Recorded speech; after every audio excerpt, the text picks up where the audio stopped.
Dear students, welcome in my YouTube channel. देखिए, मैंने आपको, जैसा कि मुझे ज्ञात है कि 3 मार्च को आपका पेपर है मैथमेटिक्स का। इसके लिए मैं आपको पहले से शुभकामनाएं देता हूं कि आपके अधिक से अधिक नंबर आएँ। लेकिन मैंने अधिकतर वीडियो आपको डाल रखी हैं अपने चैनल पर, अधिकतर वीडियो जैसे कि अपकलन है और समाकलन है, उस क्षेत्रफल है, इंक्रीज एंड डिक्रीजिंग फंक्शन है। तो अधिकतर वीडियो मेरे चैनल पर पड़ी हैं। बच्चों की डिमांड ये है कि सर वेक्टर्स को हमने वीडियो नहीं डाली है, तो आज मैं आपको वेक्टर पढ़ाने जा रहा हूं, जो एक्सरसाइज 10 पॉइंट समथिंग है, 10.1 है, 10.2 है, तो ये मैं आपको पढ़ाने जा रहा हूं। दूसरा मेरा कहना एक ये भी है कि अगर आपको किसी भी टॉपिक में कोई प्रॉब्लम हो तो आप मेरे चैनल पर कमेंट करें, मैं कोशिश करूंगा उस चैप्टर को आपको विधिवत रूप से समझा सकूं। तो चलिए, आज मैं आपको बिना देरी के स्टार्ट करना चाहूंगा। वेक्टर देखिए क्या होता है। देखिए, जैसे राशियां दो प्रकार की होती है, एक होता है सदिश राशि। क्या होती है? सदिश। और एक होती है अदिश। राशियां कितनी होती है? दो। एक कौन सी होती है? अदिश, और एक होती है सदिश। अभी अदिश सदिश का जो मामला है वो क्या है, इस विषय में मैं चर्चा करूंगा। बेटा इसमें से देखिए है क्या अदिश और सदिश। अदिश जैसे मैं आपको बताऊं, अदिश क्या होता है। जैसे हम बाजार से आलू लेने जाएं और आलू का मात्रा हमें 2 किलो चाहिए। आलू बाजार से लाएं, चाहे हम खेत से लाएं, कहीं से लाएं, आई वांट द आलू, हमको आलू चाहिए। कितने आलू होना चाहिए? 2 किलो। इस बात से मतलब नहीं हम लाए कहां से, यानी हमको केवल प्रमाण की आवश्यकता होती है, परंतु दिशा की नहीं। तो वे राशियां जिनको व्यक्त करने के लिए केवल प्रमाण की आवश्यकता होती है, परंतु दिशा की नहीं है, ऐसी राशियों को क्या कहते हैं हम? अदिश राशियां। जैसे द्रव्यमान है, कार्य है, ये सभी राशियां कैसी होती हैं? अदिश होती हैं। तो हो सकता है आपसे 1 नंबर में ये पूछा जा सके कि ये राशि या ये मात्रक किस राशि है, कैसी सदिश राशि है या अदिश राशि, ये आपसे पूछा जा सकता है। दूसरा नंबर सदिश राशि। तो सदिश राशि बेटा क्या होता है? सदिश में ये वे राशियां जिनमें प्रमाण के साथ साथ दिशा की आवश्यकता होती है, उन राशियों को हम क्या कहते हैं? सदिश राशियां। जैसे मान लीजिए कोई पार्टिकल यहाँ रखा है, हम आपसे कहें कि बल लगाइए, तो आप ये पूछे सर बल तो लगाएं, कितना लगाएं? हम कहेंगे साहब इतना लगाइए। लेकिन आप फिर आपका क्वेश्चन होगा सब किधर को लगाएं, तो उसमें आपको 2 चीजें बतानी पड़ेंगी कि दिशा भी चाहिए और प्रमाण भी चाहिए। तो वे राशियां जिनमें प्रमाण के साथ साथ दिशा की भी आवश्यकता होती है, उन राशियों को हम क्या कहते हैं? सदिश राशियां कहते हैं। ठीक है। देखिए, सदिश और अदिश की पहचान के विषय में मैं बात करता हूं। सदिश होता है तो अधिकतर उस पर क्या होता है? तीर का चिन्ह लगा होता है। ये वैसे छोटे क्लासेस की चीज है, तीर लगाते हैं, इस पे तीर नहीं लगाते हैं। लेकिन तीर, अब बात नहीं शुरू हुई, तीर लगाया क्यों गया, क्यों लगाने की जरूरत पड़ी? तो जरूरत ये आन पड़ी, लोगों ने कहा राशि सदिश है तो ये बताना चाहिए कैसे सदिश है, फिर उसको कैसे रिप्रेजेंट करेंगे। तो उसको रिप्रेजेंट करने के लिए एक एरो का इस्तेमाल किया गया। ये एरो की जो लंबाई है वो उसके प्रमाण को बताने लगी, और इसका जो हेड है वो उसकी डायरेक्शन को बताने लगा। इस प्रकार से सदिश राशियों को एक तीर से शो किया जाने लगा, क्योंकि उस तीर की लंबाई जो है वो उसके प्रमाण को बताने लगी, और उसका जो हेड है वो उसके डायरेक्शन को बताने लगा। लेकिन प्रॉब्लम ये हुई, ये बात शायद आपके समझ तक आ गई होगी। मैं ये बताना चाहता हूं कि राशियां अदिश और सदिश राशियां 2 प्रकार की हैं, अदिश हैं और सदिश हैं। अदिश राशियां वे राशियां जिनमें केवल प्रमाण की आवश्यकता होती है परंतु दिशा की नहीं, और वे राशियां जिनमें प्रमाण के साथ साथ दिशा की भी आवश्यकता होती है, उन राशियों को क्या कहते हैं? सदिश राशियां कहते हैं। ये बात शायद आपकी समझ में आ गई होगी। ठीक है। अब देखिए, मैं आपको एक बात और बताना चाहूंगा। मैंने कहा सदिश को जो रिप्रेजेंट करने के लिए इसकी जरूरत ये आन पड़ी की जरूरत ये है कि भैया एक तीर से शो कर लो। बोले क्यों साहब कर लें? बोले तीर से इसलिए शो कर लो, तीर से क्या होगा, जो तीर की लंबाई है वो उसके प्रमाण को बताएगी, जबकि उसका जो हेड है, उसका सिर जो है वो उसकी डायरेक्शन को बतलाएगा। ठीक है। तो इसके साथ हमें कुछ और प्रॉब्लम्स क्रिएट होने लगी। हाँ, तो इसमें केवल आपको एक चीज आ सकती है, इस राशि का ये राशि सदिश है या अदिश है इसका, तो फिर ये बात आपको आ सकती है। चलिए, दूसरी हम बात आपसे शुरू करते हैं कि सदिश और सदिशों का जोड़ना, सदिशों को कैसे जोड़ा जाता है, तो इस विषय में हम आपसे बात करना शुरू करेंगे। तो देखिए, आप सदिशों का जोड़ना, सदिशों का जोड़ना सदिशों को कैसे जोड़ा जाता है इस विषय में हम आपसे चर्चा करते हैं। जैसे माना कोई सदिश ये दिया जाएगा और एक सदिश आपको ऐसे करके दिया है, सपोज करो ये सदिश ए है और ये सदिश आपका बी है। अगर इनको आपको जोड़ना है तो पहले वाले सदिश को यहाँ लिख देते हैं और दूसरे वाले सदिश को इसके सिर पर रखे, जितनी लंबाई होती है जिस दिशा में होता है उस दिशा में खींच देते हैं और ये इसकी पूंछ को और इसके सिर को मिला देते हैं। ये वेक्टर जो है वो परिणामी वेक्टर कहलाएगा दोनों का, ये दोनों सदिशों का परिणामी कहलाएगा। इस प्रकार से सदिशों को जोड़ा जाता है। ठीक है, अब दूसरी बात मैं बताना चाहूँगा, सदिशों को घटाना। सदिशों को घटाया कैसे करा जाता है इस विषय पर चर्चा करते हैं। जैसे माना ये एक सदिश है आपका और दूसरा सदिश आपका ये बी है और अगर आपको घटाना है तो ये यहाँ लिख लीजिए और जो बी की जो डायरेक्शन है उसकी उल्टी दिशा में इसको खींच दीजिए। इसका बी नहीं माइनस बी हो जाएगा और इन दोनों का ये रिजल्टेंट हो जाएगा। इस रिजल्टेंट का मान क्या होगा, ये माइनस बी। ठीक है, तो ये वेक्टरों का जोड़ना है, ये वेक्टरों का घटाना है। देखिए ये पहले जब पूर्वत हम लोग पढ़ाते थे तो ये इसका बहुत मेजर रोल हुआ करता था, लेकिन आजकल इसका रोल लगभग ना के बराबर है, क्योंकि अब इसका यूज ही लगभग नहीं के बराबर है। पहले इनका बहुत ज़्यादा मेजर यूज था। तो चलिए मैं आपको कुछ बातें और बताना चाहूँगा। देखिए होता क्या है, जोड़ना समझ में आ गया। मैंने कहा पहले था अब नहीं है, लेकिन फिर भी आप में ध्यान दीजिए, कहीं ना कहीं इसका इस्तेमाल आपको करना हमको पड़ सकता है। देखिए एक बात तो मैं आपको और बतलाना चाहूँगा, एक IJK होता है, जैसे एक्स अक्ष है, ये वाई अक्ष है और ये आपका जेड अक्ष यहाँ है, लेकिन इसको ऐसे करके बना सकते हैं। ये एक्स एक्सिस है, ये वाई एक्सिस है, ये जेड एक्सिस, ये ओरिजिन है, मूल बिंदु है। देखिए बेटे प्रॉब्लम कहाँ आई कि किसी सदिश को इतना बड़ा तीर से लिखना, क्योंकि मैंने बताया था अभी तीर का मतलब क्या है, परमाण, और इसका हेड का मतलब उसकी डायरेक्शन। तो लोगों ने कहा इतने बड़े को लिखना बहुत मुश्किल आ रही है, कुछ और ज्यादा शॉर्ट अपनाया जाए। तो इसमें क्या किया गया कि इस एक्स अक्ष की ओर एक एकांक वेक्टर माना गया आई कैप। क्या माना गया, आई कैप। इधर माना गया जे कैप और इधर माना गया के कैप, और ये वाला क्या है, आई कैप। एक कैप माने होता है यूनिट वेक्टर। क्या होता है, एकांक वेक्टर। पहले समझ लें आप, एकांक वेक्टर, ये एकांक वेक्टर होता क्या है इस पे सब चर्चा कर लेते हैं 2 मिनट। एकांक वेक्टर वह वेक्टर होता है जिस वेक्टर को उसके परिमाण से डिवाइड कर देते हैं, उस वेक्टर को हम क्या कहते हैं, एकांक वेक्टर कहते हैं। क्या कहते हैं, एकांक वेक्टर। जैसे माना एक वेक्टर ए है, आपको अगर एक ही एकांक वेक्टर निकालना तो एक कैप का फार्मूला होता है, एक कैप को उसके मॉड से डिवाइड कर देते हैं, ये वेक्टर क्या हो जाता है, एकांक वेक्टर निकल आता है। लेकिन मैं आपको समझा रहा था ये IJK क्या वाला है, तो IJK क्या एकांक वेक्टर माने गए एक्स अक्ष और वाई और जेड अक्ष की ओर। एकांक का मतलब एक ऐसा वेक्टर जिसका परिमाण एक होता है, उसे हम एकांक वेक्टर कहते हैं। तो ये मानने की जरूरत क्या पड़ी, तो इसके लिए फायदा क्या हुआ कि आई एक्स अक्ष को एकांक वेक्टर ले लिया। इससे फायदा क्या हुआ, ये लंबे लंबे तीरों से बचने के लिए, जैसे 5 न्यूटन का बल एक्स अक्ष को लग रहा है तो लिख दिया 5I। 5 क्या बता रहा है, परिमाण, और I क्या बता रहा है, डायरेक्शन। तो दोनों काम चल गए, बड़ी बात भी नहीं हुई, बोले 5I में काम चल गया। अगर वो वाई एक्स की ओर लगा तो 5J में काम चल गया, और जेड एक्स की ओर काम लगा तो उसका काम किसमें, K में चल गया। ये लंबे लंबे तीरों से आपका बचाव हो गया। ठीक है, लेकिन इसका यूज तो रहेगा, लेकिन मैं फिर भी आपको समझाना चाहूंगा ये फिलहाल के लिए। अब जैसे कोई वेक्टर मान लीजिए यहां लगा बीच में, तो कुछ मान आई का होगा, कुछ आपने देखा हो 2I + 3J इस प्रकार से लिखा जाता है, तो I + J लिखा जाता है, I + K लिखा जाता है। तो इस प्रकार की सिचुएशन आपको फेस करनी होती है। ठीक है, तो ये बात समझ में आई, IJK क्यों लिया गया समझ में आया। IJK क्या है कि जैसे कोई वेक्टर है, अगर एक्स अक्ष की ओर लग रहा है तो 5I लिख दिया, या 3J है तो 3J लिख दिया, K है तो K लिख दिया, और I जो है K है तो K लिख दिया, तो IJK से काम चल गया, तो शॉर्ट प्रूफ हो गया उसका।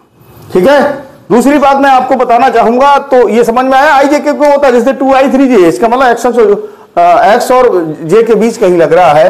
अच्छा जैसे माना कोई वेक्टर है, कोई वेक्टर आपको ये दिया है, माना A1 I कैप ये 2j कैप, ये 3k कैप, एक वेक्टर है, एक वेक्टर है और इसका हमको मापांक चाहिए। मापांक मतलब मान।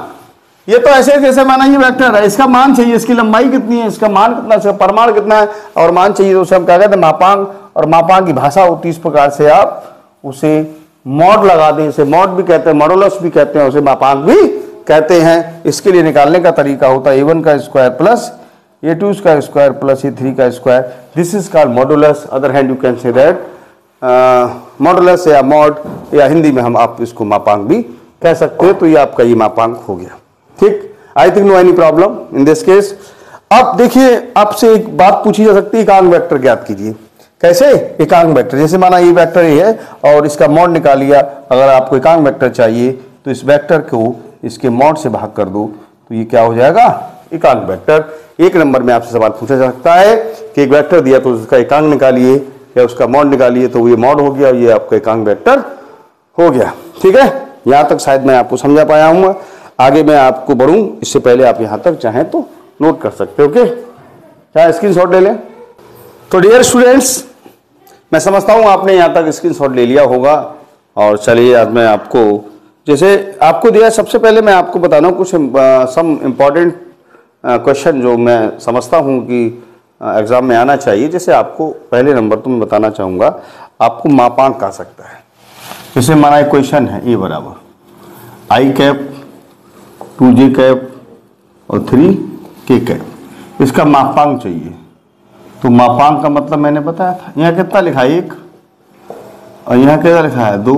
अगर यहाँ मान लो -2 होता तो -2 का स्क्वायर, लेकिन यहाँ प्लस ही होता 3 का स्क्वायर। 1 का स्क्वायर 1, 2 का 4 और 3 का 9, कितना हो गया? √14। ये आपका मापांक हो गया। एक दूसरी बात आपसे पूछी जा सकती है, यूनिट वेक्टर।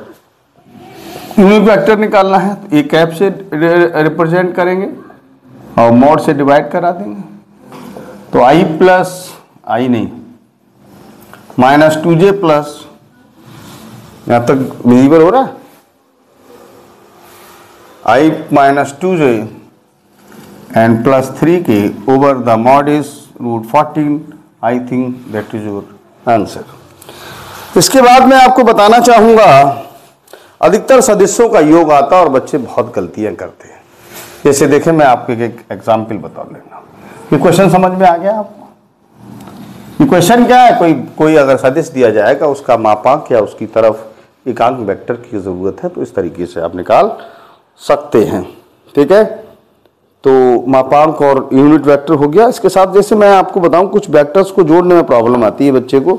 जैसे मान लीजिए कोई क्वेश्चन है आपका i -2j plus k, vector b दिया है i + j - 2k। आपको क्या जोड़ना है, तो बस वही चीज होती है जैसे जोड़ते अपन जोड़ते चले आ रहे हैं। क्या होगा? i -2j plus k and plus i + j - 2k। तो यहाँ के i -j plus k plus i cap और plus j cap and -2k cap.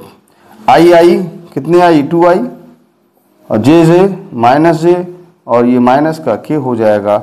अगर आपको ये कहता है कि इसका मॉड बताइए, तो मैं समझता हूँ मॉड में भी आपको कोई दिक्कत नहीं आनी चाहिए। क्या हो जाएगा? 2 का स्क्वायर -1 का स्क्वायर और -1 का square. It means 4 + 1 + 1 it means √6 इकाई। मैं समझता हूँ यहाँ तक आपको कोई दिक्कत नहीं होगी। ठीक है, तो आपको दो बातें हो गई, वेक्टर का जोड़ना, वेक्टर्स का घटाना भी आ सकता है। तो जैसे यहाँ माइनस करना हो तो यहाँ माइनस कर दीजिए, यहाँ माइनस कर देंगे, यहाँ माइनस जब होगा तो ये क्या माइनस, ये माइनस और ये क्या हो जाएगा प्लस, आई 0i हो जाएगा, ये -3j हो जाएगा और प्लस का 3k हो जाएगा। तो इस प्रकार से, और उसका भी मोड चाहिए तो उसका भी मोड आप निकाल सकते हैं। ठीक है, अब मैं आपको दूसरी बात और बताना चाहूँगा इसके साथ साथ। देखिए मोस्टली मैं ये कहना चाहूँगा आपसे, देखिए एक अंग्रेजी में एक वर्ड होता है जिसका नाम है पॉइंट। पॉइंट को हम लोग हिंदी में कहते हैं बिंदु। आप शायद बिंदु की परिभाषा जानते हो या ना जानते हो। बिंदु क्या होता है? It has no magnitude, it's only position, not it has magnitude. I think so this is called point. ऐसी कोई चीज जिसका ना कोई लंबाई होती है, it has no thickness, it has no wideness, इसकी ना कोई चौड़ाई होती है, ना कोई लंबाई होती है, ना कोई मोटाई होती है, अर्थात कह सकते हैं इट हैज नॉट मैग्नीट्यूड, इसका कोई मान नहीं होता, लेकिन ये स्थिति को दर्शाता, उसे हम क्या कहते हैं? पॉइंट कहते हैं। अब इसमें मैथ में मैंने देखा है कि पॉइंट की जो अधिकतर सीबीएसई बोर्ड के स्टूडेंट होते हैं, यूपी बोर्ड का तो बच्चा पॉइंट ही नहीं पता, वो केवल दशमलव को पॉइंट जानता है, वो डेसिमल को पॉइंट समझता है, लेकिन इस पॉइंट का मतलब है बिंदु। ठीक है, मैं इसमें थोड़ा सा आपको स्पष्ट करना चाहूंगा। अधिकतर क्या है, इसमें हम स्पष्ट नहीं करते और अधिकतर हम गलत पढ़ा जाते हैं और गलत हमारा एक्सप्लेनेशन हो जाता है। तो देखिए, बिंदु की बात कर रहा हूं मैं। बिंदु का, अब जैसे मान लीजिए कोई व्यक्ति है, कोई व्यक्ति यहां आ गया, आपको मैं बात करना चाहूंगा, बिंदु की बात छोड़ो, पहले करें स्थिति सदिश। स्थिति सदिश जैसे आप नाम से समझ रहे हैं, position vector, position vector.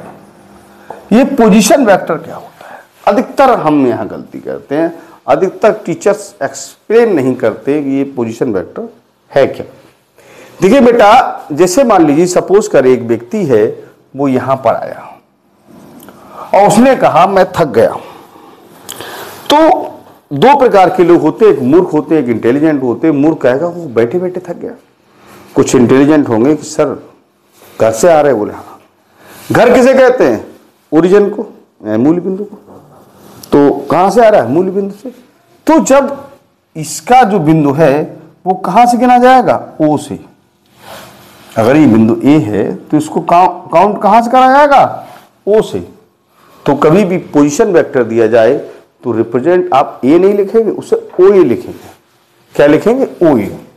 You represented by ओ ए।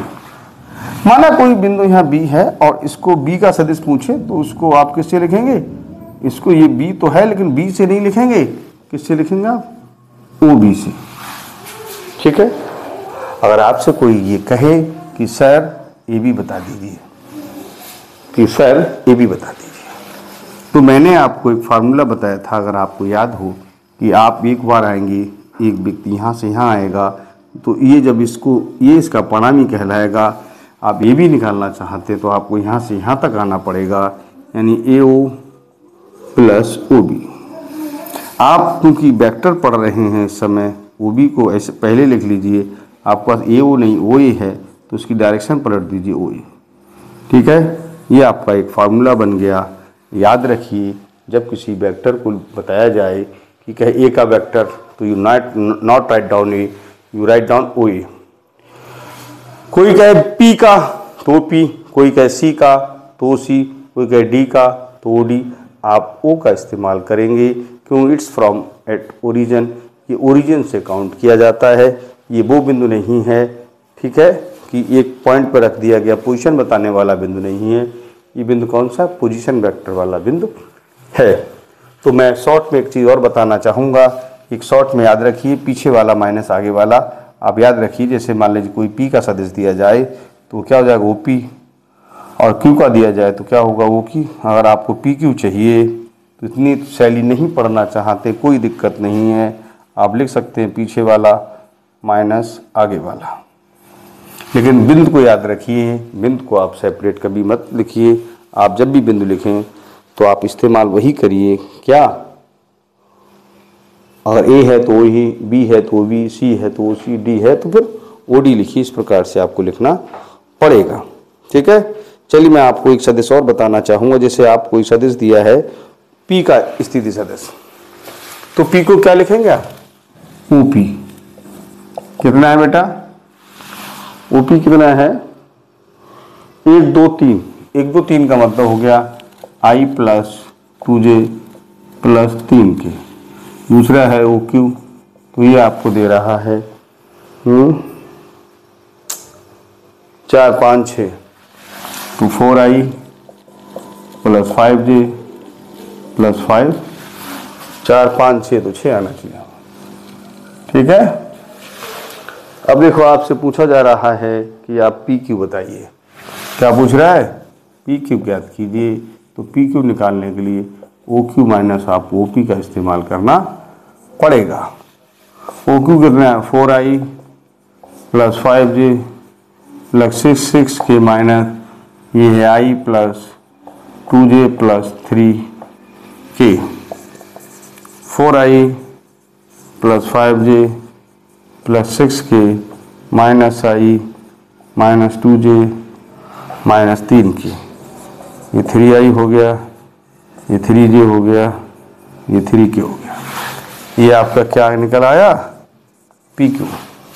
फिर उन्होंने और पूछा है, अच्छा इसमें उन्होंने पूछा मात्रक सदिश ज्ञात कीजिए। तो मैंने बताया था मात्रक सदिश निकालने के लिए इस वेक्टर को इसके मॉड से डिवाइड करना पड़ेगा। ठीक है, तो पी क्यू निकाल लीजिए। मात्रक सदिश का है तो इस वेक्टर को इसके मॉड से डिवाइड आप करा दीजिए। ठीक है, यहाँ तक आप नोट कर लीजिए, फिर मैं आपको आगे एक्सप्लेन करता हूँ। हाँ देखिए डियर स्टूडेंट्स, में एक बात और पूछी जाती, वो भी शायद मेरे हिसाब से बेहद इंपॉर्टेंट है कि आपको दिया जाएगा दो सदिश बताइए सररेख है या नहीं। दो सदिश सररेख हैं या नहीं है। तो सररेख की खासियत क्या होती है? जैसे मान लीजिए कोई सपोज करें कोई एक वेक्टर दिया जाए, माना 2i plus 3j minus k है, और दूसरा सदिश है कि मान लीजिए minus 4i minus 6j plus 2k। तो ये इसके सररेख है या नहीं है, ये कैसे पता चलेगा? देखिए अगर मान लीजिए कोई सररेख है या आपको हो सकता है कि समांतर है, कुछ लोग पूछ लेते समांतर है या सररेख है, इस प्रकार की वर्डिंग आ जाती है। तो इसके लिए देखो मैं आपको समझाना चाहूंगा कि ये वाले में -2 कॉमन ले लीजिए, तो क्या बचा? 2i plus 3j minus k क्या है? ये दोनों सदिश समान है, केवल -2 है तो सदिश को 2 से या 3 से गुणा, सदिश समान 2 या 3 से गुणा, सदिश बड़ा छोटा हो सकता है, नया सदिश नहीं, वो सररेख है या फिर समांतर भी इससे शो कर सकते हैं। ठीक है, मैं समझता हूं यहां तक आपको समझ में आ गया होगा। अगर सररेख या सदिश की डिमांड करता है तो आप इस प्रकार से निकाल सकते हैं। अच्छा दूसरी बात, एक बात और याद रखिए, जो मैंने आपको बताया था एक इम्पॉर्टेंट टॉपिक, अभी मैं पीछे पढ़ा रहा था कि ए का सदिश दिया है तो ए, बी का दिया है तो ओ बी, और सी का दिया है तो ओ सी, अगर ए भी निकालना है तो पीछे वाला माइनस आगे वाला। तो ये बात मेजर इंपॉर्टेंट है, इसका हर बार ज़रूरत रहेगी, तो इस बात का आप बेहद ध्यान रखें। और इसी के साथ मैं आपको एक बात और बताना चाहूँगा, अधिकतर कोसाइंस की डिमांड की जाती है, इसकी कोसाइंस की। जैसे माना एक कोई सदिश दिया जाए, मान लीजिए i plus 2j minus 3k, आपसे कोई पूछे कि इसके कोसाइंस ज्ञात कीजिए। क्या ज्ञात कीजिए? कोसाइन। तो कोसाइन ज्ञात करने का तरीका क्या होता है? इस वेक्टर को इसके मॉड से आप डिवाइड करा दें। तो फर्स्ट ऑफ ऑल इसका मॉड निकाल लें, यहाँ 1 का स्क्वायर और ये 2 है तो 2 का स्क्वायर और ये -3 का स्क्वायर। मैं समझता हूँ ये 1, ये 4 और ये 9, ये आ गया √14। आप उस वेक्टर एकांक वेक्टर निकाल लीजिए, यानी इस वेक्टर को किसी वेक्टर को उसके मॉड से आप डिवाइड करा सकते हैं। यानी मान लीजिए i plus 2j minus 3k है और इसका मॉड जो है वो कितना है? 14 है। तो आप इसे ये भी कर सकते हैं 1/√14 i कैप, इसको अलग अलग कर लीजिए, प्लस 2/√14 जे कैप माइनस 3/√14 के कैप। ठीक है, इन्हीं को हम क्या कहते हैं? दी कोसाइंस। ये कॉस अल्फा है, ये कॉस बीटा है और ये कॉस गामा है। इन्हीं को एलिमेंट के नाम से भी जानते हैं या फिर डायरेक्शन कोसाइंस के नाम से भी जानते हैं। यानी कॉस अल्फा बराबर 1/√14, कॉस बीटा बराबर 2/√14 और कॉस गामा बराबर -3/√14, या इनको एल भी कह सकते हैं आप, इसको एम कह सकते हैं और इसको एन कह सकते हैं। ठीक, यहाँ तक आपको मैं समझता हूँ इस पे पूछा जा सकता है। चलिए अब मैं आपको अगले जो अगला टॉपिक है जिसके हम लोग वेक्टर स्केलर प्रोडक्ट के नाम से जानते हैं, मैं आपको बाहर ले चलता हूँ। देखिए जैसे आपको दो वेक्टर दिए जाए, क्या दिया जाए, दो वेक्टर। अब दो वेक्टर कैसे दो वेक्टर, इस विषय में चर्चा कर लेते हैं। देखिए दो वेक्टर अगर आपको दिए जाए और दो वेक्टर कुछ बेटा इस प्रकार से हैं, माना एक वेक्टर है आपको, जैसे एक वेक्टर ये, ध्यान दें एक वेक्टर, यहां से मैं आपको पढ़ाना चाहूंगा स्केलर प्रोडक्ट। थोड़ा ध्यान दें, इसका नाम क्या होगा, स्केलर प्रोडक्ट, स्केलर प्रोडक्ट। ये स्केलर प्रोडक्ट क्या है, इसमें थोड़ा सा ध्यान दीजिए। और इसमें मैं बताना चाहूंगा कि जैसे माना दो सदिश है, ये दो सदिश है, माना एक सदिश ए है और एक सदिश आपका बी है, इनके बीच का जो झुकाव है वो क्या है, थीटा है। तो अदिश गुणनफल इसको डॉट से लिखते हैं, किससे लिखते हैं, डॉट। ये क्या डॉट है, इसका दूसरा नाम होता है डॉट प्रोडक्ट, डॉट प्रोडक्ट, ठीक है। तो ये डॉट बी बराबर फॉर्मूला होता है ए बी कॉस थीटा। ए क्या है, इस वेक्टर ए का मॉड, चाहें तो आप इसे ऐसे भी कर सकते हैं, बी है बी का मॉड कॉस थीटा है, इनके बीच का कोण है। तो ए डॉट बी बराबर फार्मूला होता है ए बी कॉस थीटा। अगर आपको बेटा यहाँ से कॉस थीटा की जरूरत पड़ जाए कभी भी, तो आप इसे ऐसे भी करके निकाल सकते हैं। आप चाहें, देखिए बेहद इंपॉर्टेंट क्वेश्चन है, इसलिए आपको बहुत ध्यान से पढ़ना है। इसमें आप कर सकते हो A dot B upon A B, या इसको ये भी लिख लें मॉड ए इंटू मॉड। तो ये कॉस थीटा का आपका फार्मूला हो जाएगा। लेकिन यहाँ से हम एक बात आपसे और शुरू करते हैं, बेहद इंपॉर्टेंट बात है, आप ध्यान देंगे तो मैं समझता हूँ आपको बहुत अच्छी समझ में आएगी। देखिए कभी कभार क्या पूछते हैं, जैसे ए है, जैसे आपको निकालना A dot B, A dot B. देखिए बेटा ए तो वेक्टर ये ए है, ए क्या है इसका मॉड, बी कॉस थीटा का, इसका इस दिशा में प्रक्षेप, बी का इधर प्रक्षेप कितना होगा, बी कॉस थीटा। जब आधार निकालें, आधार बराबर क्या होता है, कर्ण बटे आधार, तो फिर ये क्या बी कॉस थीटा हो जाएगा। तो इसकी जो परिभाषा ये भी हो सकती है कि दो सदिशों का अदिश गुणनफल, एक सदिश और दूसरे सदिश का पहले सदिश की दिशा में प्रक्षेप के गुणनफल को अदिश गुणनफल कहते हैं। समझ में आया, नहीं पल्ले पड़ा। अरे मैं क्या बताना चाह रहा हूँ, आप ध्यान दीजिए। जैसे माना दो सदिश है, इनके बीच कहने वाला स्केलर प्रोडक्ट है, उसका नाम डॉट प्रोडक्ट भी है, क्योंकि डॉट से रिप्रेजेंट करा जाता है। ये वेक्टर ए है, इस बी का इस दिशा में मान कितना हो, बी कॉस थीटा। ये बी है, इसकी ताकत देखो बी कॉस थीटा। इसे क्या कहते हैं, प्रक्षेप। इसे क्या कहते हैं, प्रक्षेप, प्रक्षेप, ठीक है। तो आपको ये भी फार्मूला बन सकता है, दो सदिशों का अदिश गुणनफल, दो सदिशों का अदिश गुण, एक वेक्टर और दूसरे वेक्टर का पहले वेक्टर की दिशा में प्रक्षेप के गुणनफल को क्या कहते हैं, अदिश गुणनफल कहते हैं। तो मैं एक बात आपको और बताना चाहूंगा, ए बी कॉस थीटा हो गया, यानी बी कॉस थीटा बराबर कितना हो जाएगा, ए डॉट बी ओवर ए, या मॉड है। ये क्या है, कभी कभी आपसे पूछते हैं कि भैया बी का ए की दिशा में प्रक्षेप बताइए, बी का ए की दिशा में प्रक्षेप बताइए। तो बी कॉस थीटा निकालने के लिए ए डॉट बी को मॉड ए से डिवाइड करा दें, क्योंकि बी कॉस थीटा का मान कितना निकल के आया, ए डॉट बी बटे मॉड ए। तो अगर कोई कहेगा बी का ए की दिशा में प्रक्षेप बताइए, तो ए डॉट बी बटे मॉड ए।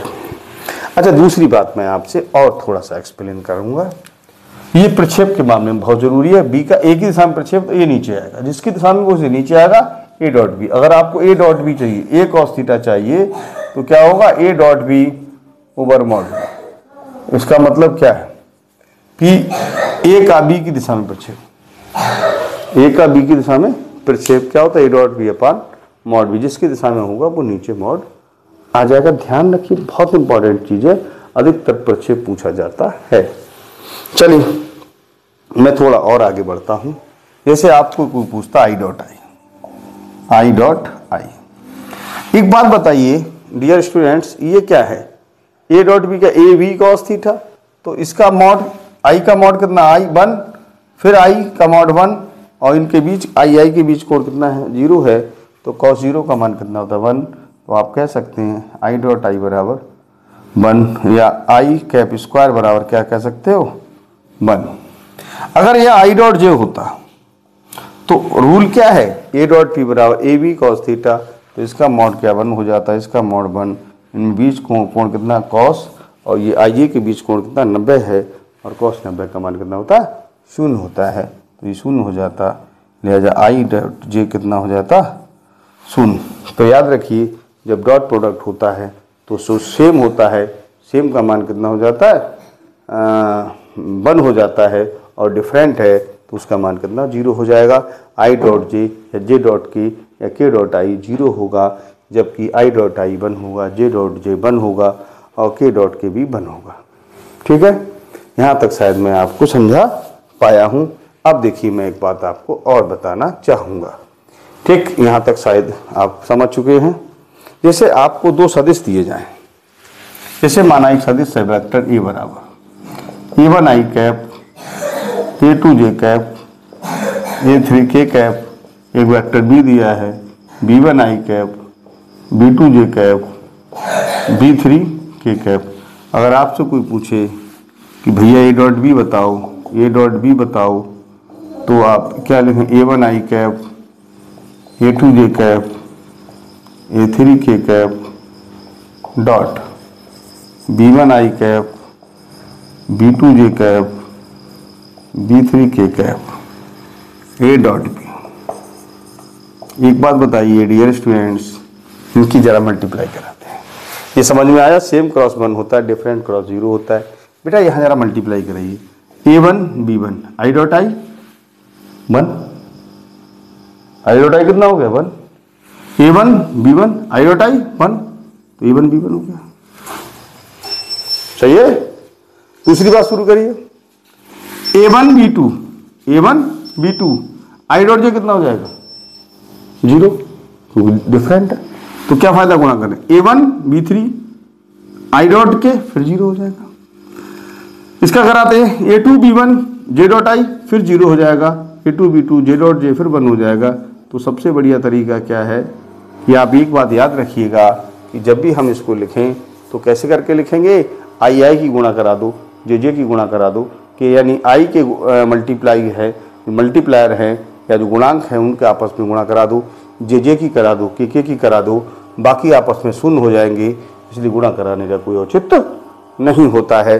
तो यहाँ क्या हो जाएगा a3 b3। सही है। अब देखिए बात मैं आपको और बताना चाहूँगा, अगर ए बी परस्पर लंब हो, अगर ए बी ए तथा बी परस्पर कैसे लंब है तो ए डॉट बी कितना आएगा बेटा 0। ठीक है। अगर ए और बी परस्पर समांतर है, कैसे हैं समांतर है, तो याद रखिए a1 अपॉन a2 बराबर v1 अपान v2 बराबर c1 अपान c2। अगर इस कंडीशन को फॉलो करते हैं तो आप कह सकते हैं ए और बी परस्पर समांतर हैं, और अगर ये डॉट 0 होता है तो परस्पर लंब है। और ए डॉट बी का फार्मूला निकालने का तरीका है आई की गुणा करा दो, जे की गुणा करा दो, के की गुणा करा दो, तो इस प्रकार से अब आई डॉट ये निकाल सकते हैं। यहाँ तक चाहे नोट कर लें, आप स्क्रीनशॉट ले लें।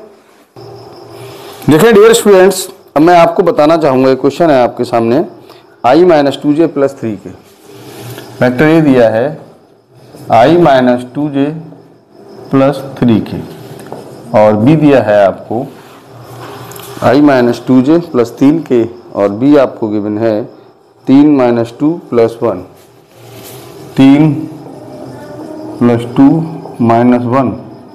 मैं देखता हूँ 3 माइनस 2 प्लस 1 है, ये माइनस 2 है और यहाँ प्लस 1 है। आपको पूछा गया है कि ए बी के बीच आप कोण बता दीजिए। क्या पूछा? कोण। तो बेटा कोण निकालने के लिए हमें मालूम कॉस थीटा बराबर फार्मूला होता है A dot B upon mod A into mod B. तो सबसे पहले हम निकालना चाहेंगे A dot B. A dot B के लिए आई माइनस 2j प्लस 3 की dot 3i minus 2j plus k। यहाँ 1 लिखा है, 1 3 जा 3 माइनस माइनस प्लस 2 दूनी 4 और 3 एकम 3, मैं समझता हूँ ये आपका 10 हो गया। मेरा मॉडे निकालिए तो e का मॉड क्या हो जाएगा 1 का स्क्वायर माइनस 2 का स्क्वायर प्लस 3 का स्क्वायर, तो 1 ये 4 प्लस 9, इसका मतलब हो गया रूट 14। b निकाल लीजिए तो ये 3 का स्क्वायर हो जाएगा, ये माइनस 2 का स्क्वायर और ये 1 का स्क्वायर, ये 9 हो गया, ये 4 और ये 1 यानी रूट 14। आपको मालूम है कॉस थीटा बराबर फार्मूला होता है A dot B upon mod A into mod B. ये कितना है 10 है, इसकी वैल्यू रूट 14 है और इसकी भी वैल्यू रूट 14 है।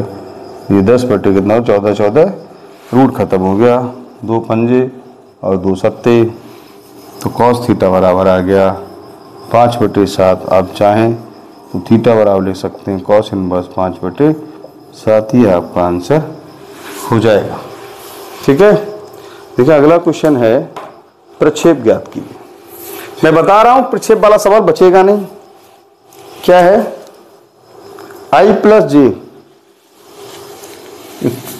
वेक्टर है a बराबर i प्लस जे और दूसरा दिया है i माइनस जे और b दिया है i माइनस जे। आपसे सवाल पूछ रहा है कि सदिश पर यानी इस पर सदिश इसका प्रक्षेप निकालना b का, तो b का प्रक्षेप किस पर प्रक्षेप a पर, तो फार्मूला मैंने बताया था ए डॉट अपॉन मॉड ए, जो होता है जिस पर होना चाहिए, इसको b cos थीटा भी लिख सकते हैं। यहाँ पर a आएगा, जिस पर होता है वो नीचे यहाँ पे आता है। चलिए ये i प्लस जे है और ये डॉट है i माइनस जे और इसका मतलब हो गया ये 1 का स्क्वायर प्लस 1 का स्क्वायर, ये 1 इंटू 1 क्या 1 हो गया और यहाँ 1 लिखा है, ये -1 तो -1 हो गया अपान रूट 2, तो 0 अपान रूट 2 आप कह सकते हैं 0। ये आपका आंसर हो जाएगा। ठीक है, ये थोड़ा ध्यान दो बेटा, चाहिए तो ये हो सकता है आपसे ये परस्पर लंब और इस प्रकार की आपसे बात की जाए। चलिए एक सवाल मैं आपको और बताना चाहूँगा। कह रहा है कि a और b और c मात्रक सदिश हैं और दिया है a plus b plus c बराबर 0 वेक्टर दिया है, तो a dot b dot c plus c dot a का मान आपको ज्ञात करना है। ठीक है, ये विजिबल नहीं, क्यों ब्लैक होना चाहिए क्या? चलो देख लो, इसमें कोई ज़्यादा डाई वाला, फिर से देखो लाइट इसकी इंक्रीज नहीं हो रही।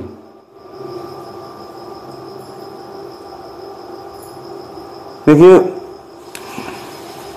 चलो देख लेना, उसका प्रक्षेप कोई बहुत बड़ी बात नहीं।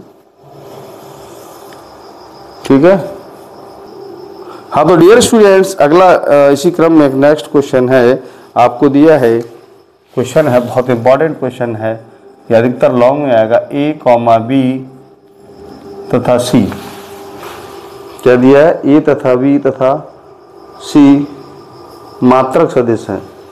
कैसे सदिश है, बड़ा अजीब क्वेश्चन दिया है, मात्रक सदिश है, मात्रक सदिश है, मात्रक सदिश है।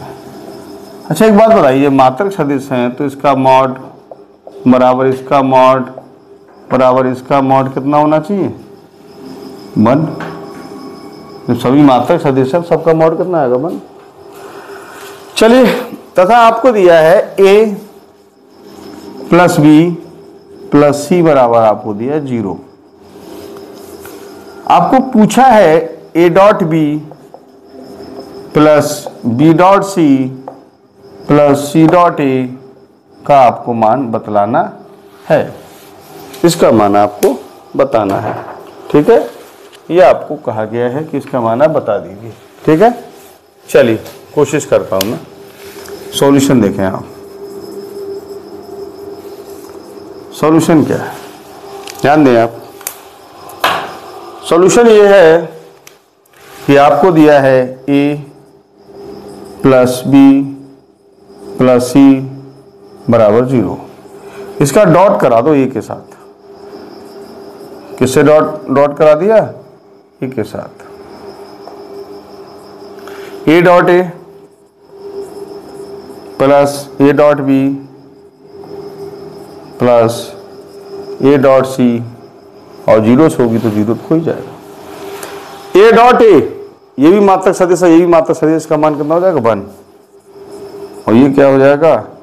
a डॉट b, और डॉट में आगे पीछे चेंज कर सकते हैं, इसको ये भी आप लिख सकते हैं, यानी a minus B plus C minus A dot A बराबर -1। समीकरण नंबर 1।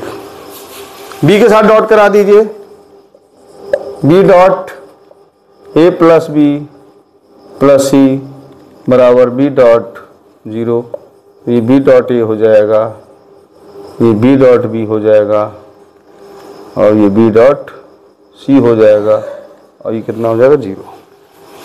मैंने बताया था dear students, b dot a को आप चेंज कर सकते हो, a डॉट b, ये 1 हो जाएगा, ये b डॉट c हो जाएगा बराबर 0, ये हो जाएगा a डॉट b, और ये है b डॉट c बराबर -1। ये समीकरण नंबर आपकी 2 हो जाएगी। देख रहे हैं? चलिए अगला देखें आप। मैं समझता हूँ समझ में आ रहा होगा आपको, और समझ में आना भी चाहिए। चलिए समीकरण अब c से डॉट करा दो, a plus b plus c बराबर c dot 0। c dot a c dot b plus c dot c बराबर 0। c के बाद a ठीक है, ये b डॉट c भी लिख सकते हैं आप, ये 1 हो गया बराबर 0। तो c dot a plus b dot c बराबर -1। समीकरण नंबर 3। समीकरण 1,2 बा 3 से 3 को जोड़ दीजिए, तीनों को। देखो बेटा, इसमें a डॉट b आ रहा है, इसमें a डॉट b आ रहा है, दिख रहा है? इसमें c डॉट a आ रहा है, इसमें c डॉट a आ रहा है, इसमें b डॉट c आ रहा है, इसमें b डॉट c आ रहा है। तो 2 कॉमन आ जाएंगी, a dot b plus b dot c plus c dot a बराबर, ये तीनों जोड़ेंगे -1 कितना हो गया? -3। तो ये आंसर आ जाएगा a dot b dot c plus c dot a बराबर -3/2। यहाँ तक आप चाहें तो इसका स्क्रीनशॉट ले सकते हैं। ओके, तो डियर स्टूडेंट्स, अब मैं आपको इसमें एक और इम्पॉर्टेंट पार्ट है जिसका नाम है वेक्टर प्रोडक्ट। अब मैं आपको वेक्टर प्रोडक्ट पढ़ाने जा रहा हूं, बहुत ध्यान से देखें। वेक्टर प्रोडक्ट, देखिए इसको हम लोग क्रॉस प्रोडक्ट भी कहते हैं। क्या कहते हैं? Cross product. Cross product. अब क्रॉस प्रोडक्ट क्यों कहते हैं? जैसे माना कोई एव है और उसके बीच में क्रॉस कराना है। जैसे आप लोगों ने देखा होगा, 2 सदिश हैं, माना एक सदिश है बल और एक सदिश है आपका, एक सदिश है बल और दूसरा सदिश है मान लीजिए विस्थापन। दोनों कैसे हैं? सदिश राशियां हैं। जब गुणा होती है तो कार्य आता है, तो कैसी राशि है? अदिश। तो जब 2 वेक्टरों का गुणनफल हो और राशि अदिश आए तो ऐसे प्रोडक्ट का नाम क्या होता है? अदिश गुणनफल। और बल गुणा विस्थापन आपने ये देखा होगा, एक बलागुण भी होता है। तो ऐसी राशि जब 2 सदिश राशियों की गुणा एक सदिश आती है तो उसे क्या कहते हैं हम? Vector product. और दूसरा उसका नाम होता है क्रॉस प्रोडक्ट। और इसको ऐसे लिखा जाता है, उसको डॉट से लिखा जाता है, इसलिए उसका नाम डॉट प्रोडक्ट होता है। ठीक है, तो इसका फार्मूला होता है AB sin θ n cap. AB sin θ n cap. अब ये n कैप क्या होता है? हवाली उठता है। जैसे माना ये सदिश है आपका, यहाँ आते ये सदिश है, माना ये सदिश ए है और ये सदिश आपका बी है और इनके बीच कोण थीटा है, ठीक है, बीच कोण। तो इसका रूल होता है, इसका ए का मॉड बी का मॉड साइन थीटा बीच का कोण। एन क्या है? लंब एकांक वेक्टर, यानी यहां पर लंब हो और वो एकांक हो, तो इसका नाम होता है ए क्रॉस बी साइन थीटा, ठीक है। अच्छा, मैं इसमें थोड़ा सा और चलूंगा। ए क्रॉस बी, जैसे माना ए बराबर आप मान लीजिए A1 आई कैप, विजिबल है A3 के कैप, और B बराबर है B1 आई कैप B2 जे कैप B3 के कैप। अगर आपको ए क्रॉस बी चाहिए, ये क्रॉस बी चाहिए, तो यहाँ आप लिख सकते हैं आई जे और के, A1 A2 A3 B1 B2 और तो ए क्रॉस बी इस प्रकार से आप बॉक्स बना के, यानी कि साढ़े बना के आप निकाल सकते हैं। अच्छा, एक बात बताऊं, इस पर थोड़ा मॉड लगा दो, मॉड लेन, इसका मॉड तो ये ए का मॉड ए क्या आएगा, बी का मॉड बी, साइन थीटा का मॉड क्या लेंगे, साइन थीटा, और ये एन कैप है यानी लंब एकांक वेक्टर, और इसका मॉड लिया जाएगा तो कितना 1 हो जाएगा। एकांक वेक्टर का मॉड 1 ही तो होता है, वो लंब है, बात अलग है। तो ए बी क्या हो गया, साइन थीटा। इसे समीकरण नंबर 1 मान लीजिए, समीकरण नंबर 2 मान लीजिए, इसको इससे डिवाइड करा दीजिए, ए क्रॉस बी अपॉन मॉड ए क्रॉस बी। अब इससे बेटा ही कट जाएगा, क्या बचेगा, एन कैप। तो ये हमारा एक फार्मूला बन गया एन कैप निकालने का। क्या निकालना है, लंब एकांक वेक्टर। ये कौन सा फार्मूला है, लंब एकांक वेक्टर निकालने का।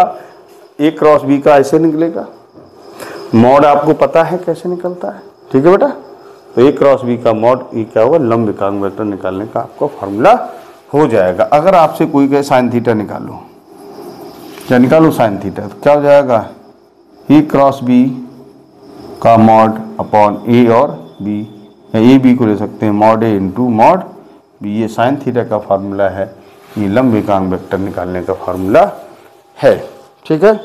चलिए मैं थोड़ा इसमें और आपको आगे ले चलता हूँ, हल्का फुल्का मैं आपको और थोड़ा मूव कराता हूँ। देखिए, आपने देखा हो I cross J, I cross J formula क्या है आपको, A B sine theta N cap. तो मतलब इसका मॉड 1, इसका mod 1 sine theta, I cross J, I J के बीच कोण कितना होता है, 90, कॉस 90 का मान कितना होता है, 1, साइन 90 का मान 1, और आई और जे पे लंब कौन सा है, माना ये आई है, जे है, इस पर लंब कौन सा, के, लंब एकांक वेक्टर। तो यहाँ क्या हो जाएगा, के कैप। तो याद रखिए आई क्रॉस जे बराबर क्या हो जाएगा, के कैप। तो दो वेक्टरों का क्रॉस तीसरे के बराबर होता है, लेकिन इन सिस्टम। अब देखिए 1 नंबर में आएगा, फिर आप कहेंगे सर ये गलत हो गया। इन सिस्टम में आपको बताना चाहूंगा, जैसे ये आई जे के, अगर है आई के बाद जे तो के आएगा, ध्यान दें, जे के बाद के है तो आई आएगा, और के बाद आई है तो जे आएगा। अगर उल्टा दिया जाए, आई क्रॉस के, आई के बाद के है तो जे तो आएगा, लेकिन माइनस में। क्यों? क्योंकि ये वेक्टर प्रोडक्ट है, इसमें क्रॉस जो है वो ए क्रॉस यानी कॉम्यूटेटिव लॉ, यानी कह सकते हैं कि क्रम विनिमय नियम का पालन नहीं करता है। तो इसलिए आई के बाद जे आए तो के होगा, आप एक चक्र बना सकते हैं। जे के बाद के है तो आई होगा, के बाद आई है तो जे होगा, और आई के बाद जे है तो के होगा, जे के बाद के तो ऐसे होगा, इन ऑर्डर तो तीसरा होगा। अगर ये आउट ऑफ ऑर्डर है तो बराबर तो होगा, परंतु किस में होगा, माइनस में। दूसरी बात, जैसे पूछे आई क्रॉस आई, अब इसका मॉड 1, इसका मॉड 1, आई क्रॉस आई बीच को कोण कितना 0, और साइन 0 का मान कितना होता है 0, बात ही खत्म हो गई, बराबर 0। तो देखिए मैंने बताया था उधर कि अगर आई डॉट आई है, डॉट के मामले में आई डॉट आई है, I dot J dot J है तो 1 होगा, डिफरेंट है आई डॉट जे है तो 0 हो जाएगा उसमें, क्योंकि उसमें कॉस थीटा होता है। क्रॉस में अगर सेम है तो 0 होगा, और डिफरेंट है तो तीसरा होगा। इन ऑर्डर तो तीसरा होगा, आउट ऑफ ऑर्डर है यानी ऑर्डर से गलत है तो तीसरा होगा, लेकिन परंतु माइनस में। इस बात को आप बहुत ध्यान से याद रखेंगे। अच्छा, मैं कुछ बातें आपको बताना चाहूँगा। जैसे मान लीजिए आपको एक त्रिभुज दिया जाए, इसका क्षेत्रफल पूछा जाए। क्या पूछा जाए? क्षेत्रफल। मैंने कहा अगर ओ ए दिया जाएगा तो you not write down O A, you write down O A. B पूछा दिया जाएगा तो ओ बी, और सी पे है तो फिर ओ सी दिया जाएगा। तो ये बेटा क्या करेंगे, पहले दो आसन भुजाएं निकालेंगे, यानी ए बी। तो ए बी कैसे निकलेंगे आप? ओ बी माइनस ओ ए, मैंने कहा था पीछे वाले में से आगे वाला लेस कर दे। ठीक है बेटे, अगर ए बी निकली है, अब क्या निकलेगी? ए सी। जरूरी नहीं आप ए सी निकालें, आप बी ए निकालें तो फिर आप बी सी निकालें, आप सी भी निकालें तो सी ए निकालें। यानी आसन्न भुजाएं, दो भुजाएं आसन्न होनी चाहिए।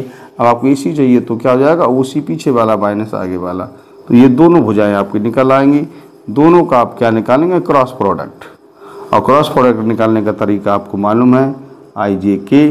जो ए बी का मान आया वो यहाँ लगा दीजिए, ए सी का है वो यहाँ लगा दीजिए और खोल दीजिए। ठीक है, त्रिभुज ए बी सी का क्षेत्रफल, त्रिभुज ए बी सी का क्षेत्रफल, क्षेत्रफल निकालने का फार्मूला होता है half mod A B cross A C. ये त्रिभुज का क्षेत्रफल हो जाएगा। अगर ये त्रिभुज की जगह चतुर्भुज होता, अगर ये त्रिभुज की जगह चतुर्भुज होता, कैसे होता? इस प्रकार की आकृति होती है ऐसे करके, तो इसमें माना ए है, बी है, सी है और डी। हाँ, आसन भुजाएं दी जाएं तो फिर ये ओ बी निकालने की जरूरत नहीं है। समझ नहीं बेटा? ये कब निकालें? बिंदु दिए जाएं तब। और मान लो कोई भुजा, दो आसन भुजाएं हैं, एक का वेक्टर ये, दूसरे का वेक्टर ये, तो सीधा सीधा क्रॉस निकाल के और मॉड लेके हाफ करके त्रिभुज का क्षेत्रफल आ जाएगा। अगर चतुर्भुज है, चतुर्भुज की दो आसन भुजाएं दी हैं तो आपको कोई दिमाग लगाने की जरूरत नहीं है। दोनों का क्रॉस लगा के मॉड लेके, दोनों का क्रॉस निकाल के मॉड लेके और लिख दें चतुर्भुज का क्षेत्रफल बराबर मॉड ए क्रॉस बी। हाफ नहीं किया जाएगा, हाफ नहीं किया जाएगा चतुर्भुज में। और अगर आपको ये अगर पॉइंट दिए जाएं तो इसको क्या लिखेंगे? ओ ई, इसको क्या लिखेंगे? ओ बी, इसको क्या लिखेंगे? ओ सी, और इसको क्या लिखेंगे? O D. आसान भुजाएं कौन सी बेटा? ए बी और ए बी कैसे निकलेगी? मैंने कहा पीछे वाला माइनस आगे वाला ले लेंगे बेटा सदिश में, और ए डी जब निकलेंगे तो ओ डी माइनस क्या करेंगे? ओ ये दोनों सदिश निकाल कर आप क्या करेंगे? क्षेत्रफल निकालेंगे। चतुर्भुज का क्षेत्रफल, चतुर्भुज का क्षेत्रफल बराबर क्या होता है? जो भी है A B cross A D का मॉड। हाफ नहीं होता है। हाँ, और क्षेत्रफल का आंसर वर्ग इकाई हो जाएगा। अगर दोनों सदिश दिए जाएं, आसान भुजाएं दी जाएं, तो फिर आपको उसमें दिमाग लगाने की जगह अपनी ज़रूरत नहीं है। ठीक है, तो मैं समझता हूँ यहाँ तक आपको कोई दिक्कत नहीं है। किसी सवाल में अगर कोई संबंधित कोई प्रॉब्लम आ रही है तो आप फिर मुझे अवगत करा सकते हैं। तो चलिए मैं आपको दो एक क्वेश्चन आपको बता देता हूँ। अगर आपकी इच्छा है तो मैं क्वेश्चन बता देता हूँ। वैसे मैंने आपको समझा दिया है। अगर दो भुजाएं बिंदु दिए जाएँ तो भुजाएं निकाली जाएंगी, और भुजाएं दी जाएंगी तो फिर भुजाएं निकालने की ज़रूरत नहीं पड़ेगी। ऐसे त्रिभुज अगर भुजाएं दी जाएंगी तो फिर भुजाएं नहीं निकालेंगे। ऐसी चतुर्भुज में समझ में आ गया? चलिए कोई बात नहीं, फिर भी मैं आपको 2-3 सवाल इसके करा देता हूँ। यहाँ तक आप नोट कर लें, उसके बाद मैं आपको क्वेश्चन कराता हूँ। तो चलिए डियर स्टूडेंट्स, मैं इसी क्रम में आपको कुछ इम्पॉर्टेंट क्वेश्चन इस एक्सरसाइज के कराता हूँ। तो देखिए A minus B cross A plus B, एक इम्पॉर्टेंट क्वेश्चन है। A minus B cross A plus B. देखिए डियर स्टूडेंट्स, क्रॉस है, क्रॉस कराते हैं। ए का ए से क्रॉस कराओ, A cross A plus A cross B minus B से कराओ, बी से कराओ B cross A minus B cross B. देखिए मैंने बेटा बताया है सेम क्रॉस जीरो होता है, सेम क्रॉस जीरो होता है। ए क्रॉस बी है। क्रॉस में जब किसी को बदलते हैं तो उसका साइन बदल जाता है। यहाँ बी क्रॉस ए है, आप चाहें तो इसको ए क्रॉस बी में चेंज कर सकते हैं, एक माइनस या प्लस हो जाएगी। ये सेम क्रॉस जीरो हो गया तो 2a क्रॉस बी। यही आपको लाना था। ये इम्पॉर्टेंट सम है अकॉर्डिंग टू योर एग्जामिनेशन। चलिए आगे बढ़ता हूँ मैं। ये क्वेश्चन अगला है, आपको त्रिभुज के शीर्ष दिए गए हैं। क्या दिए गए? शीर्ष। शीर्ष क्या है? OA बराबर, तो मैंने कहा OA आपको लिखना ही पड़ेगा। आपको दिया है इसमें 112 दिया है, तो IJ + 2K लिख लें। OB आपको दिया है 235, 2I कैप लिख लें, 3 + 5K, ठीक है। 235 हो गया। अब है 155, तो I5 तो 155। आपसे पूछा है कि त्रिभुज का क्षेत्रफल ज्ञात कीजिए, तो देखिए कोई दिक्कत नहीं है।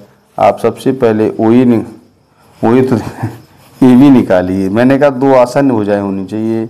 AB बराबर हो जाएगा OB - OA, पीछे वाला माइनस आगे वाला होता है। ये क्या है? 2I है + 3J है + 5K है, और यहाँ ब्रैकेट लगाइए -I + J + 2K। यह 2I कैप है, 3J कैप है, और 5K कैप है, -I कैप है, -I कैप है, -J कैप है, -2K कैप है। तो ये कितना रह गया? I कैप, 2J कैप, 3, ये क्या निकल आया? AB। देखो त्रिभुज की आसान्य भुजाएं होती हैं इस करके। इसमें A है, ये B है, ये C है। अगर आपने AB निकाला तो आपको AC निकालना पड़ेगा। क्या निकालना पड़ेगा? AC। अगर आप BA निकालते तो BC निकालना पड़ता, CA निकालते तो CB निकालना पड़ता। अपने यहाँ AB निकाला तो यहाँ पर क्या निकालेंगे? AC। मैंने बताया था पीछे वाला माइनस आगे वाला, ठीक है। ये आप ध्यान रखिए, बहुत आवश्यक चीज़ है। OC कितना है? I + 5J + 5K -I + J + 2K, I + 5J + 5K -I -J - 2K। तो यहाँ रह गया 0I + 4J + 3K, ठीक है। अब मैंने कहा दोनों का क्रॉस कराना है, तो यहाँ निकालिए AB cross AC, I J और K, ठीक है। AB कितना है? 1 2 3, 1 2 3, ठीक है। 1 2 हाँ 3, ठीक है। ये कितना है?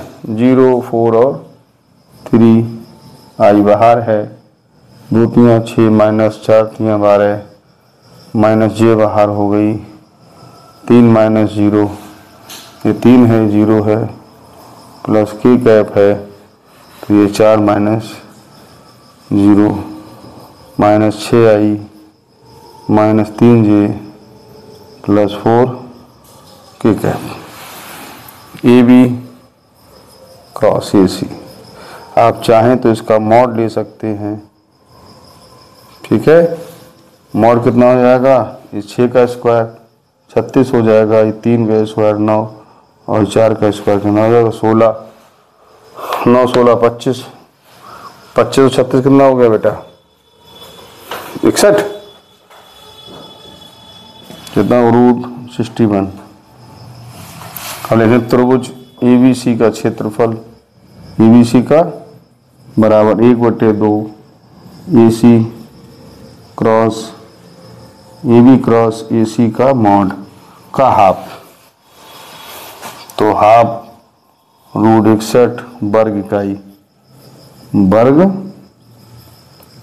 ठीक है। अगर ये होता, क्या होता? अच्छा एक बात बताइए, अगर ये दोनों भुजाएं दी जाती तो फिर ये OC की जरूरत ही नहीं पड़ती, OC की जरूरत ही नहीं पड़ती। और याद रखिए अगर ये चतुर्भुज होता तो फिर ये हाफ नहीं होता। इसमें आपको चले क्वेश्चन बताता हूं।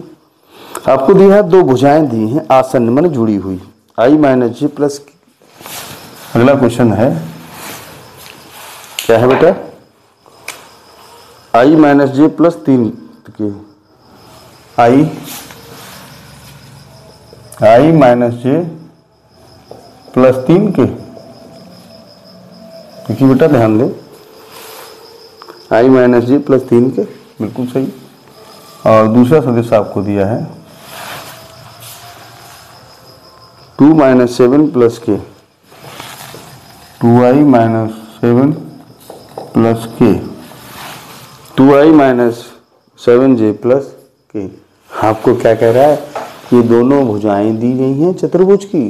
जब भुजाएं दी तो ये ओ की क्या जरूरत है, भुजाएं हैं, सीधा सीधा क्रॉस मारिए आप, ए क्रॉस बी।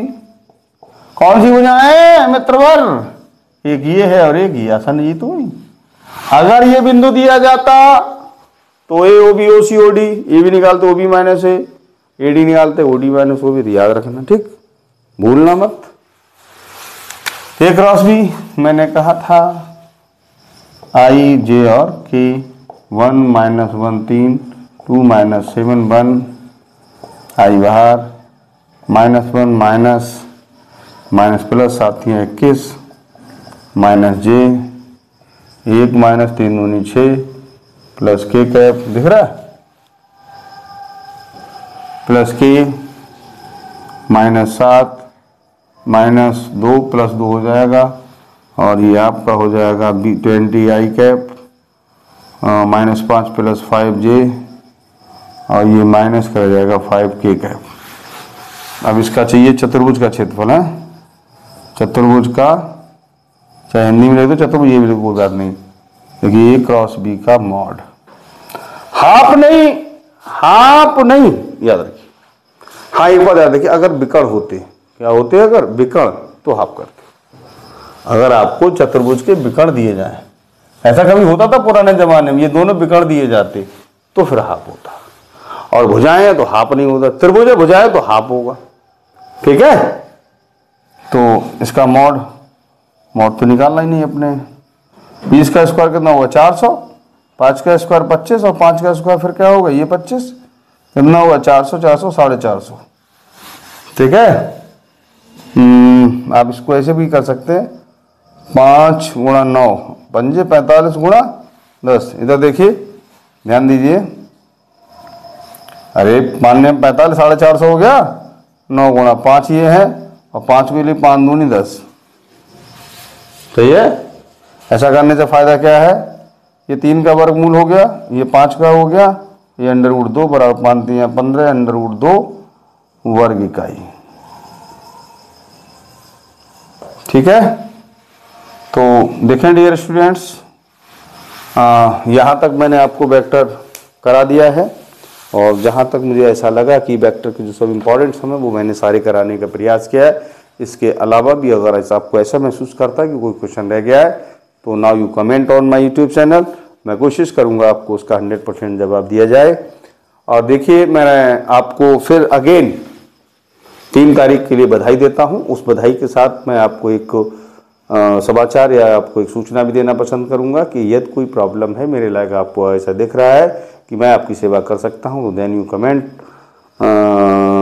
जो भी क्वेश्चन है आप मुझे कमेंट के माध्यम से बताएं, मैं प्रयास करूँगा उसका जवाब दिया जाए। और फिर मैं शुभकामनाओं के सहित, भाई 3 मार्च की शुभकामनाएं मैं बार आपको इसलिए दे रहा हूँ तो आपको शुभकामनाएं भी याद रहेंगे, साथ साथ में अपना जो मैं ये कह रहा हूँ कि ये आपको कोई प्रॉब्लम है, then you comment on my YouTube channel, मैं कोशिश करूँगा उसका जवाब दिया जाए। Thank you. आप यहाँ तक नोट कर सकते हैं।